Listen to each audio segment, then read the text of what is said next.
بسم اللہ الرحمن الرحیم۔ سورۃ بقرہ آیت 127۔ اس آیت میں اللہ تبارک و تعالیٰ سے حضرت ابراہیم کی کنورسیشن ویسے ہی جاری ہے، یعنی کہ آپس میں بات کر رہے ہیں۔ پچھلی آیت میں ہم نے دیکھا کہ حضرت ابراہیم نے اپنے شہر کے لوگوں کے لیے، جہاں پر وہ کنسٹرکشن مکہ، جہاں پر حضرت ابراہیم علیہ السلام اور وہ موجود تھے، ان کے لیے دعا کی، سیکیورٹی کی اور پراسپیرٹی کی۔ اللہ تبارک و تعالیٰ نے بتایا کہ ہر ایک اس ایمان نہیں لائے گا تمہاری جنریشن میں سے۔ اب یہاں پر جب کہ حضرت ابراہیم اللہ تعالیٰ کی کمانڈز، ان کے حکم کے مطابق اللہ تعالیٰ کا گھر تعمیر کرنے لگے ہیں، اور ساتھ میں انہوں نے اسماعیل کو بھی ملایا ہے، جیسا کہ وَإِذْ يَرْفَعُ إِبْرَاهِيمُ الْقَوَاعِدَ مِنَ الْبَيْتِ وَإِسْمَاعِيلُ۔ حضرت ابراہیم کھڑی کر رہے تھے بنیادیں، کنسٹرکٹ کر رہے تھے، بلڈ کر رہے تھے گھر کو، اور ان کے ساتھ کون تھا؟ حضرت ابراہیم، اسماعیل علیہ السلام حضرت ابراہیم کی ہیلپ آؤٹ کے لیے تھے۔ اب یہ جو کام ہے بہت بہترین ایفرٹ، سب سے عمدہ کام، سب سے جینیس کام، سب سے نوبل ٹاسک ہے کہ وہ عام مسجد بھی نہیں، اللہ تبارک و تعالیٰ کا حرم بنا رہے ہیں، جو عبادت کی سب سے پہلی جگہ، جیسے کہ حضرت محمد صلی اللہ علیہ وسلم نے کہا تھا عبادت کی سب سے پہلی جگہ بیت اللہ کو بنایا گیا۔ اور یہ عبادت کی جگہ میں اب عام طور پر مسجد بھی بنائی جائے تو اس میں شامل ہو جاتا ہے اجر بنانے والے کا، دینے والے کا، لیکن یہاں حضرت ابراہیم بنا رہے ہیں سب سے نوبل ٹاسک۔ اب یہاں پر بھی ان کا مزاج چیک کیجئے، آگے کیا فرمایا؟ ربنا تقبل منا، ریکویسٹ کر رہے ہیں آور ماسٹر، ربنا جمع کے صیغے میں آیا ہے، اے ہمارے رب، تقبل، ایکسیپٹ اٹ اینی وے، ہم جو بھی کر رہے ہیں آپ کے کمانڈس کے مطابق اس کو اپنی طرف سے قبول فرما لیجئے، دعا مانگ رہے ہیں۔ اب یہاں دو تین چیزیں سمجھنے کی ہیں کہ حضرت ابراہیم اور حضرت اسماعیل نے اپنی فضیلت کو ظاہر نہیں کیا، بلکہ عاجزی کو ظاہر کیا، انکساری کو، ہمبلنس کو، کہ جو ٹاسک ہم کر رہے ہیں اللہ تبارک و تعالیٰ کی خوشنودی کے لیے، اللہ تعالیٰ اس کو قبول فرمائے۔ دوسرا کہ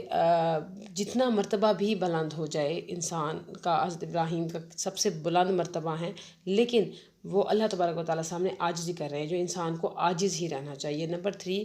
کارناموں کا ذکر نہیں کر رہے کہ ہم نے یہ کیا، یوں کیا، بلکہ فکر کر رہے ہیں کہ اللہ تعالیٰ اس کو قبول فرمائے، ریکویسٹ کر رہے ہیں، عاجزی کر رہے ہیں، ٹھیک ہے۔ تو ایک چیز تو یہ سامنے آئی۔ دوسری کیا کہ درمیان میں دیکھیں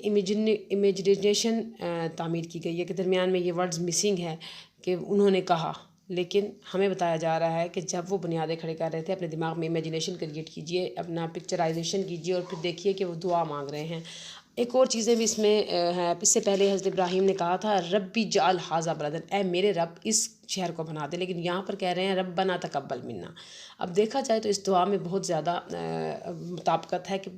پیچھے حضرت ابراہیم نے اپنی جنریشن کے لیے مانگا تھا کہ میری اولاد میں سے، تو اللہ تعالیٰ بارک و تعالیٰ نے کہا تھا اس میں ظالم بھی ہوں گے۔ اب پیچھے فرمایا کیا؟ ظالم ہوں، رانگ ڈوورز ہوں، یا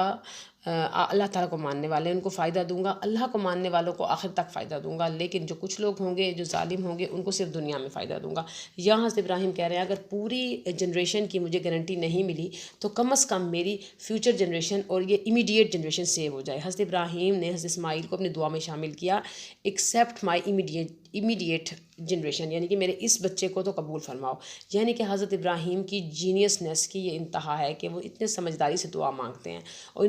ان کو یہ یقین تھا کہ اللہ تبارک و تعالیٰ نے حکم دیا ہے تو اللہ تعالیٰ اس کمانڈمنٹ کو قبول کرے گا۔ یہ گڈ ڈیڈ میری طرف سے بھی ہوا، اسماعیل بھی میرے ساتھ ہی یہ اچھا کام اور نیک نوبل ٹاسک کر رہے ہیں، تو حضرت اسماعیل کی طرف سے بھی یہ قبول ہو۔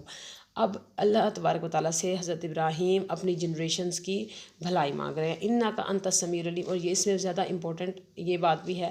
اچھا، یہ کبریٰ البحقی میں ہے، انک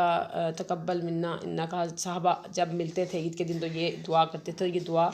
صحابہ کی بھی سنت ہے، اور حضرت ابراہیم نے بھی اسی دعا کو اختیار کیا کہ اللہ تعالیٰ ہم سے قبول فرمائے اور آپ سے بھی قبول فرمائے۔ اب یہ بھی اس میں سمجھنے کے لیے ہے کہ انسان جتنی بھی نوبل ٹاسک کر لے، جتنے بھی نیک عمل کر لے، اگر ہمیں نیکی کی مسجدیں بنوانے کا، روزے رکھنے کا، نمازوں کا، کسی بھی بہت اعلیٰ بھی نوبل ٹاسک کا موقع مل جائے تو ہمیں اس گارنٹی کو نہیں لے جانا چاہیے کہ ہم اب یہ تو قبول ہے اور ہم تو بہت نوبل ہو گئے ہیں، یہ نیک ہو گئے ہیں۔ ہمارے اندر عاجزی رہنی چاہیے اور دعا مانگنی چاہیے کہ اللہ تبارک و تعالیٰ اسے ہم سے قبول فرما لے، اسے ہم سے قبول فرما لے، ٹھیک ہے۔ انک انت السمیع العلیم، اور اس سے مزید اللہ تعالیٰ کی صفات کو ایڈ کر کے کہا گیا کہ اللہ تعالیٰ ڈیفینیٹلی ہی از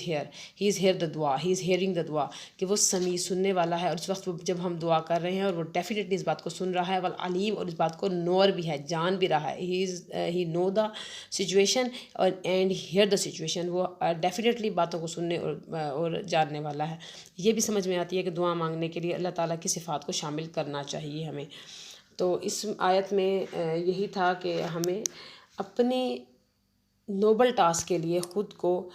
بڑا پن نہیں ظاہر کرنا چاہیے، بلکہ اللہ تبارک و تعالیٰ سے امید رکھنی چاہیے کہ ہمیں اللہ تعالیٰ ہم سے قبول فرما لیں گے۔ السلام علیکم ورحمۃ اللہ وبرکاتہ۔